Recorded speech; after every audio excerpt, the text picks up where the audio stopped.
3 years warranty එකක් අපිට දෙනවා. මේ විදිහට තමයි warranty periods එක සරලට යන්නේ. සරල මෙතන vehicle එක ගන්න කලින් අනිවාර්යෙන් chassis numbers serial numbers double check කරගන්න ඕන. මොකද අපිට daily vehicles ලොකු ප්‍රමාණයක් deliver කරන නිසා අනිවාර්යෙන් සරලට ඒකම responsible වෙන්න. පංච් කරපු original chassis numbers සරල එතනින් බලව ගන්න පුළුවන්. ඒ වගේම original engine number එක මෙතනින් බලා ගන්න පුළුවන්. මේ දෙක අනිවාර්යෙන් double check කරගන්න. මෙතන බලන්න අපහසු කෙනෙක්ට ඉස්සරහට ඔය එකේ මම එකයිට පෙන්නනවා මේක නම් check කරගන්න ඕනේ.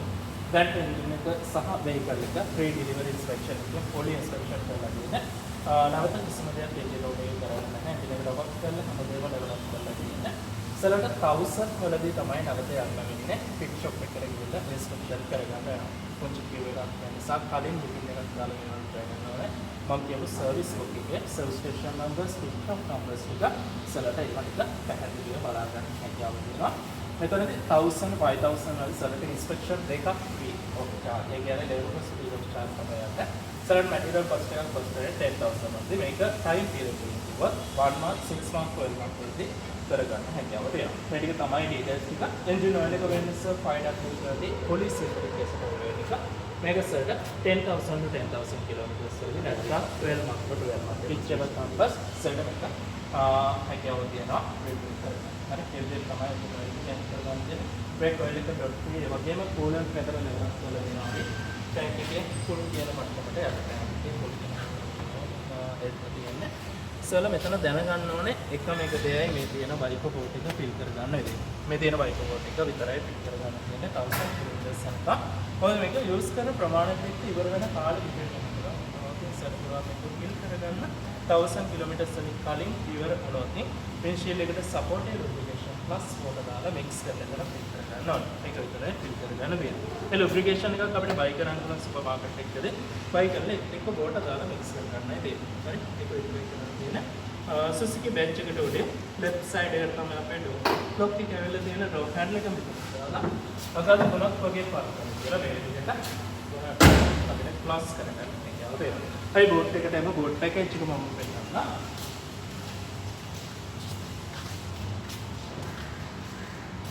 boat එක අපිට open කරගන්න මෙතන lock button එක press කරන්න පුළුවන් සහ මෙතනින් අපිට lock button එක ඇවිල්ලා තියෙනවා. boat light එක සරල මෙතනින් hand එකෙන් control කරන්න හැකියාව තියෙනවා. ඒ වගේම boat එකේ door එක close setting automatically මේ light එක off වෙලා මෙතන අපිට boot package විදිහට බලා ගන්න පුළුවන් sub triangle එක toe stick විදිහට මෙතන ඇතුලෙන් අපිට ඇවිල්ලා තියෙනවා jack එක සහ toe stick එක wheel brush එක hook එක සහ jack එකට අවශ්‍ය අමතර කොටස් ටික මෙතන include වෙනවා. නමුත් සලට මෙතන screw drivers, spanners, pliers සහ wheel locks වගේ tools මෙතන දෙන්නේ නැහැ. හරි? normal ඒවා සලට අවශ්‍ය නම් third party item විදිහට buy කරගන්න පුළුවන්. full size spare wheel එක මෙතන ඇතුලෙන් බලා ගන්න පුළුවන්. මේ ටික තමයි vehicle එකේ අපේ boot package එක විදිහට හම්බෙලා තියෙන්නේ. partial tray එක අවශ්‍ය නම් remove කරගන්නත් පුළුවන්. නැත්නම් normally අපිට මේ විදිහටම guard එක විදිහට use කරන්නත් පුළුවන්. හරි? නැත්නම් circular partial tray එක විදිහට මේ විදිහට use කරන්න. rear sheet එක සම්පූර්ණයෙන්ම සර් නමන්න පුළුවන්. space එක වැඩි කරගන්න. දැන්ට liters 304ක වගේ tank capacity එකක් තියෙනවා. මේක අවශ්‍ය නම් space වැඩි කරගන්න පුළුවන්. rear sheet එක සම්පූර්ණයෙන්ම නමන්න. හරි? සර මේ door එක ගත්තොත් ටිකක් heavy weight එකක් තියෙන නිසා plastic door handle use කරන්න අපිට recommend කරන්නේ නැහැ. මොකද අපිට මෙතන බලනවා මේක door එක close කරගන්න. නව තියෙනවා. එනිම මෙතන අපිට පංච් දෙකක් දාලා එවිලා තියෙනවා. මොකද පුංචි vibration එකක් වෙන නිසා අවශ්‍ය නම් සර පුළුවන් මේකට double tape එකක් දාලා මේක fix කරගන්න.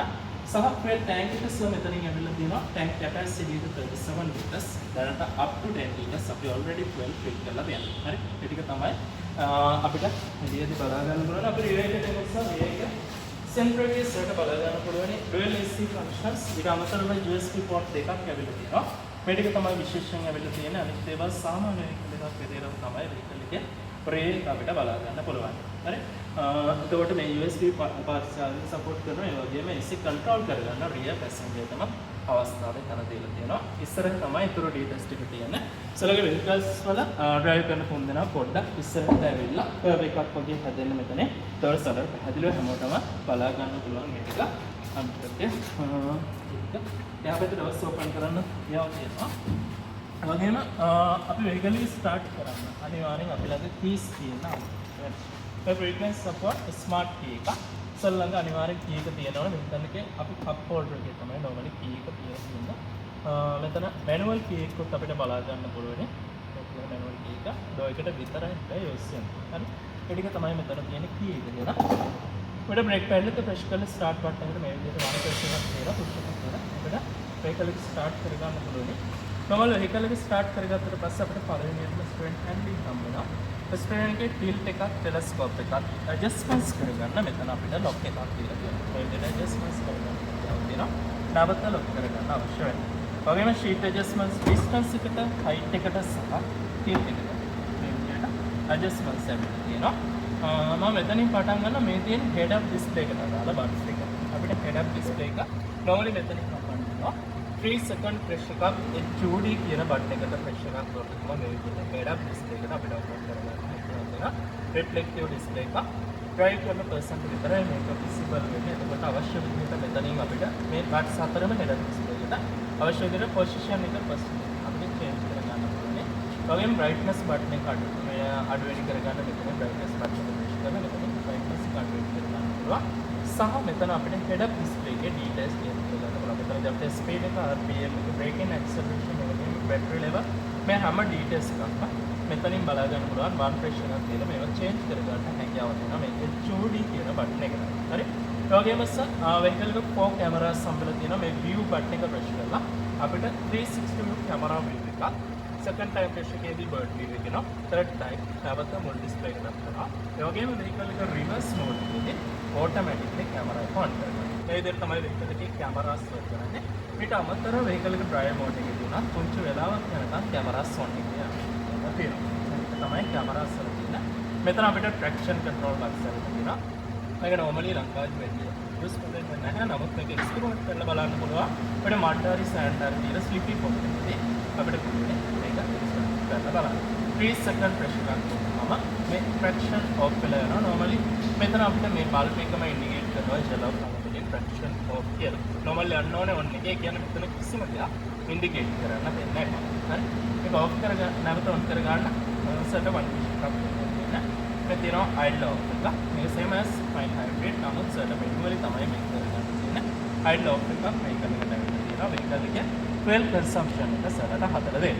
මොකද vehicle එක අපි හිතමු heavy traffic එකකට වගේ අපි city එකක යද්දී heavy traffic එකක් set කරනවානේ. සඩ පුළුවන් මේක off කරගන්න සරලව කිව්වා. සඩ normal යද්දී මේක on එකේ තමයි යන්න ඕනේ. මේක තමයි idle එකේ කාර්ය වෙන්නේ. සඩ පුළුවන් hybrid කියන්නේ අපිට hybrid battery එකක් fuel on battery එකෙන් දෙකම hybrid සම්බන්ධ කරනවා. ඒ වගේම සඩ vehicle එකේ මේක heavy traffic එක set වුණොත් විතරයි use කරන්න පුළුවන් වෙන්නේ. හරි. ඒ වගේ normal යද්දී මේක on එක යන මෙතන කිසිම දෙයක් indicate කරන්න දෙන්න බෑ. මේක one pressure එකක් දුන්නත් off වෙලා යනවා. normally on එක යද්දී මේක indicate කරන්නේ නැහැ. හරි. සර් conditions තුනක් තියෙනවා vehicle එක අරන් යන්න කලින් මම මේ ටික තමයි දැන් කියන්නේ. පළවෙනි දේ vehicle එකේ මේ තියෙන RPM එක. මේ RPM එක සර් below 3 වල තියා ගන්න ඕනේ first 1000 kilometers යනකම්. මේක තමයි පළවෙනි දේ. හරි. මේ meter එක below 3 වල තියා ගන්න speed meter එක ප්‍රශ්නයක් නැහැ.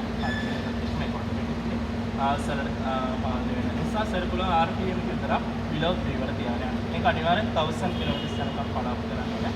ඒ වගේම මෙතන අපිට plus and minus ඇවිල්ලා තියෙනවා මේ pedal shifters කියලා. මේක electronic transmission එකක් කියලා gearbox එකක් තියෙනවා. certain manual mode එකේදී අපිට mode එක මෙතනින් බලා ගන්න පුළුවන්. manual එකේදී plus and minus කර ගන්න පුළුවන්. gear shift කර ගන්න පුළුවන්. මෙතන shifters වලින්. නමුත් මේකත් certain use කරන්න බෑ manual mode එකට යන්න බෑ. 1000 kilometers යනකම් only යන්න ඕනේ සරලා drive mode එකේ විතරයි. මේ mode එකේ විතරයි යන්න ඕනේ. lever එකේ එකෙන් ගන්න ඕනේ. හරි. මේ තමයි second condition එක. third condition එක වෙන්නේ vehicle එකේ cruise use කරනවා. cruise use කරන්න බෑ කියන normal cruise විතරයි include වෙන්නේ. මෙතනින් අපිට cruise on කරනවා කියන green color වලින් මේකට මේ indicate කරනවා. මෙතනින් up to 70 වගේ යන්නේ up and down. cruise අපද speed එක use කරගන්නවා. මේක ලංකාවේදී highways වලදී විතරයි use කරන්න පුළුවන්. එක speed එකට vehicle එක තියන්නේ. cruise control අපි use කරන්නේ. නමුත් මේ vehicle එකට adaptive cruise control එක නැහැ. ඒ කියන්නේ ඉස්සරහ බැරියර් එකක් තිබ්බොත් මේ vehicle එක automatically brake කරන්නේ නැහැ. හරි. එතන cancel කරලා හරි brake pedal එක press කරලා හරි තමයි cruise control cancel කරගන්න තියෙන්නේ. ඒ ටික තමයි සර් vehicle එකේ conditions තුන. අනිත් හැම දෙයක්ම සරලට මේ vehicle එකේ පාවිච්චි කරන්න පුළුවන්. ආයෙත් dashboard එකට එන්න මෙතන අපිට press and hold කරලා ඒතර ඩීටේල්ස් ටික බලා ගන්න හැකියාව තියෙනවා. සහ ලෝන් ප්‍රෙෂර් එකක් දීලා මේක සෙටින්ග්ස් වලට යන්න පුළුවන්. මේ ජොයිස්ටික් එකක් තියෙන්නේ මේක ක්‍රූට් කරලා එකින් එක බලා ගන්න හැකියාව තියෙනවා ඩීටේල්ස් ටික. අවශ්‍ය විදිහට දැන් අපි මේවා හැම දෙයක්ම සෙට් කරලා තියෙනවා. අවශ්‍ය නම් ඕන් මැනුවල් එක රෙෆර් කරලා සලකනවා. මේක වෙනස් කර ගන්න. හරි. ඒක බලන්න පුළුවන්. ලයිට්ස් ටික නෝමල් විදිහටම මෙතනින් ඇවිල්ලා තියෙන වයිපර්ස් මෙතනින් තියෙනවා. ඒ වගේම මෙතනින් අපිට පැඩල් ෂිෆ්ටර්ස් බලා ගන්න පුළුවන්. මම අර කිව්ව කන්ඩිෂන්ස් වල හරි. මෙතන අපිට වෙහිකල් එකේ එන්ටර්ටේන්මන්ට් සිස්ටම් එකට අදාළ ඔඩියෝ සිස්ටම් එක, ඔඩියෝ එක අප් ඇන්ඩ් ඩවුන් කරගන්න, channel change කරගන්න සහ mute button එක තියෙනවා. vehicle controls වලට vehicle controls වලට voice command කරන්න හැකියාව තියෙනවා. ඒ වගේම මෙතන අපිට pulse answer කරන්න පුළුවන් තියෙනවා. ෆෝන් එක කනෙක්ට් කරගන්න පුළුවන් මේ එන්ටර්ටේන්මන්ට් සිස්ටම් එකට full 9-inch display එකක් තියෙනවා. මේ අදාළ criteria included එක ඉස්සර කැඩි එකක් මේ හැම වෙහිකල් එකකම තියෙනවා. Apple Android ඕනේ ෆෝන් එකක් මෙතනට කනෙක්ට් කරගන්න පුළුවන්. after මේක ෆෝන් එක විදිහටම normally work කරන්න ගන්නවා. නමුත් videos මෙතන safety feature එකක් විදිහට play වෙන්නේ නැහැ. හරි. hazard lamp මෙතනින් ඇවිල්ලා තියෙනවා. පල්ලෙහින් AC controls, blow fan එකට temperature එකට වෙනවා. මේට අමතරව vehicle එකේ AC controls තියෙනවා. USB port එකක්, toilet outlet එකක් සහ wireless charging pad එකක් මෙතන තියෙනවා. wireless charging pad එක normally අපිට use කරන්න නම් dose ඔක්කොම pass කරලා තියෙන්න ඕනේ. මොනවද විතරයි අවශ්‍ය වෙන්නේ. ඒ වගේම wireless charging support port එකක් සම්පූර්ණ කරනවා. මෙතන blue color light එකක් indicate වෙනවා. සහ මෙතනින් එතන blue color light එකක් indicate කරනවා. wireless charging එකේ charging එකේ අවශ්‍ය වෙනවා කියලා කියන්නේ. හරි. ඒ වගේම fuel tank එක සහ bonnet එක මෙතනින් open කරනවා. තියෙනවා. අපිට palm mirrors අපිට ඔය එක තාවතින් මෙතනින් තියෙනවා. port unport කරගන්න මෙතන බට්ස් ඇවිල්ලා තියෙනවා. සහ joystick එකෙන් right side එකට right side angle එකක් left side එකට කරනවා. left side angle එකක් change කරගන්න හැකියාව තියෙනවා. power shutters සහ door lock මෙතන තියෙනවා. මේ ටික තමයි vehicle එකේ basic features ටික. ඊට අමතරව සර දැනගත යුතු දේවල් කීපයක් තියෙනවා. ඒ ටිකත් එක්ක මම highlight කරන ටික නැවත කියන්නම්. පළවෙනි දේ තමයි vehicle එකේ tire pressure එක. normally tire pressure එක දැනට 40 range එකේ තියෙන පුළුවන්. මොකද vehicle එක shipment hour pressure එක තමයි දැනට තියෙන්නේ. සාමාන්‍ය අපි හිතමු 40 range එකේ තියෙනවා කියලා. එහෙම වුණොත් ඉතින් අඩු කරගන්න ඕනේ. 2% යනවා නම් 29 තියාගන්න පුළුවන්. 4% යනවා නම් සර පුළුවන් 32 වලට වගේ තියාගන්න. all quotas වල මේක maintain කරන්න ඕනේ. PSI 32 වල තියාගන්න 4% වගේ යනවා. හරි. මේ විදිහට තමයි tire pressure එක හදා ගන්න ඕනේ. මේක immediately කරන තරමට හොඳයි. මොකද comfortable ride එකක් ගන්න මේක කරන්න වෙනවා. හරි. දැන්ට normal එක තියෙන අවශ්‍ය නම් මේක nitrogen වලට convert කරගන්න හැකියාව තියෙනවා. ඒක නිසා සලට tire pressure sticker එකක් මෙතන දාලා තියෙනවා. මොකද vehicle එකේ tire pressure indicator එකක් include වෙන්නේ නැති නිසා. හරි. chassis numbers, engine numbers මෙතන අනිවාර්යෙන් double check කරගන්න. සලගේ gate pass එකේ තියෙන document එකේ තියෙන numbers දෙකත් එක්ක මේ දෙක හරිද කියලා හරියට බලන්න ඕනේ. එක digit එකක්වත් වරදින්න දෙන්න එපා. ඒ ටික හරියට බලන්න. fuel එක 95 octane fuel දාන්න ඕනේ. සල මේක දිගටම maintain කරන්න ඕනේ. normally ඒ විදිහට තමයි fuel fill කරගන්න තියෙන. සාමාන්‍ය කිලෝමීටර් 100ක් යන කලින් නැවත refill කරගන්න ඕනේ fuel tank එක. හරි. මොකද up to 10 liters විතරයි already fuel තියෙන්නේ. ඒක නිසා fuel කරන ප්‍රමාණය හරියට මම කියන්න බැහැ. නිසා සල අනිවාර්යෙන් කිලෝමීටර් 100ක් යන කලින් fuel එක fill කරගන්න. මම conditions තුනක් කිව්වා සර්ට. පළවෙනි එක RPM එක below 3 වල තියාගන්න. ඒ වගේම vehicle එකේ manual mode එකට දාන්න එපා. යන්න ඕනේ remote එකේ විතරයි. මේ දෙක 1000 kilometers යනකම් අඩුම follow up කරන්න ඕනේ. හරි. සර් 5000 යනකම් මේව maintain කරන්න පුළුවන් නම් වඩාත් හොඳයි. ඒ වගේම vehicle එකේ cruise use කරන්න එපා. මේක නම් 5000 kilometers යනකම් කරන්න එපා. මොකද මේකත් එක්ක RPM එක වැඩි වෙන්නේ සම්භාවිතාවයක් තියෙන නිසා. හරි. ඒ ටික තමයි බලන්න කරන්න තියෙන්නේ. ඒ වගේම vehicle එකට seat covers කරන්න කාගේ හරි idea එකක් තියෙනවා නම් මේ sheets ඇතුලෙන් airbags යන නිසා මේකට supportive sheet covers 100% airbag supportive sheet covers නැත්නම් මේ දෙපැත්ත උඩට යන skinny type sheet covers වලට යන්න හැකියාව තියෙනවා. මේ විදිහට තමයි sheet covers කරනවා නම් කරන්න තියෙන්නේ. හරි. මේකට අමතරව සර් vehicle එක අපි අරන් යන valid license එක දීලා තියෙන සර් 24 hours විතරයි නැත්නම් 2 days විතරයි. එතනදී සර්ලා ඩීලියෝ පොයින්ට් එකට යනකම් යන්න ඕනේ. එතනින් පස්සේ ලීගලි සර්ලට වෙහිකල් එක බෑක් කරගන්න අවසර නැහැ. සර්ගේ නම්බර්ස් කලෙක්ට් කරගන්නකම් සහ බුකින් කලෙක්ට් කරගන්නකම් නම්බර්ස් කලෙක්ට් කරගෙන සර්ගේ ෆුල් කෑෂ් යනවා නම් ඔන්ලයින් ඩ්‍රයිවිං ලයිසන්ස් ඇප්ලයි කරන්න පුළුවන්. නැත්නම් සර්ලට පුළුවන් බුකින් කලෙක්ට් කරගන්නකම් පුංචි කාලයක් ඉන්න. සාමාන්‍යයෙන් after 3 days වලින් පස්සේ සර් පුළුවන් සර්ගේ සේල්ස් පර්සන් කෝල් කරලා නම්බර් එක ගන්න. ඒ වගේම 10 days වලින් පස්සේ මෙහෙන් කෝල් එකක් දීලා සර් බුක් එක කලෙක්ට් කරගන්න. දැන් කියන්නේ ඒ ටික තමයි ඉස්සරහ ප්‍රොසෙස් එකේ තියෙන ප්‍රොසෙස් එක නවතිනවා. ඒ වගේම සර් සර්විස් ප්‍රොසෙස් එකත් එක්ක දිගටම යන්න ඕනේ. 1000 5000 10000 නැත්නම් 1 month 6 month 12 month වලදී whichever comes සර්ලා සර්විසස් වලට ජොයින් වෙන්න අවශ්‍ය නැහැ. ළඟම තියෙන පිට් ෂොප් එකට ගිහිල්ලා ඒක බුකින් එක දාගන්න. නැත්නම් කෝල් එකක් දීලා සර්ලට බුකින් එක දාගන්න හැකියාව තියෙනවා. 1000 වලට කලින් නැත්නම් 1 month වලට කලින්. හරි. එහෙනම් සර්ලට දැන් යන්න තියෙන්නේ මේ රෑම්ප් එකේ උඩට ගිහලා රයිට් සයිඩ් එකට දැම්මම අපේ ගේට් එක තියෙනවා. ගේට් එකෙන් ගේට් පාස් එක දීලා සෙට් වෙන්න හැකියාව තියෙනවා. හරි. මේ ටික තමයි මේක ඩේටාස් ටික. එහෙනම් හැමෝටම thank you and congratulations on. Okay. Okay.